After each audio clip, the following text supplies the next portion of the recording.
Bonjour, bienvenue à l'Institut Lumière.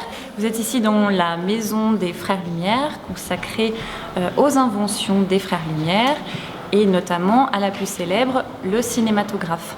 La fonction première de l'Institut Lumière, c'est bien sûr de parler du cinématographe.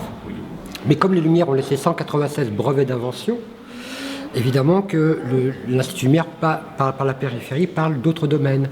On sait par exemple que Louis s'était plutôt intéressé à la biologie et à la physique. Louis s'intéressait à la physique et à la chimie. Auguste, lui, s'intéressera plutôt au domaine médical et au domaine biologique. Voilà pourquoi il y a quelques incidences sur le domaine biologique, notamment avec le tulgras lumière inventé par Auguste Lumière. Mais quand même, le corps, l'essentiel, c'est le cinéma et la photographie.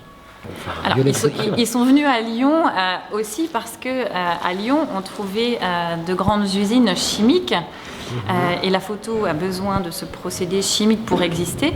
Et puis également tout l'univers du textile qui a permis du coup, avec l'entraînement de la machine à coudre, de faire de la pellicule et du film.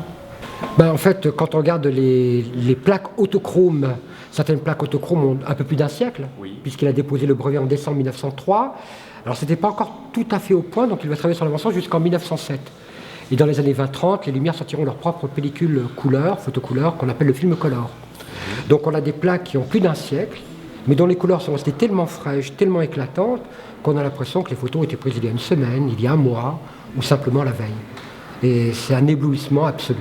À l'occasion du festival, on a installé un cinématographe devant l'entrée du hangar, et Quentin Tarantino a filmé, a tourné la manivelle, environ 2 tours par seconde, comme 100 ans plus tôt, les Frères Lumière eux-mêmes. Et c'est un moment très émouvant parce que Quentin Tarantino, c'est presque un fétichiste de la bobine de film, il déteste le cinéma numérique. Et donc, il était tout naturel qu'on lui confie un cinématographe et qu'il tourne avec une bonne vieille bobine de film, bobine 35 mm. Donc c'est ici que, en mars 1895, Lumière a posé le cinématographe pour tourner le premier film qui s'appelle Sortie d'usine.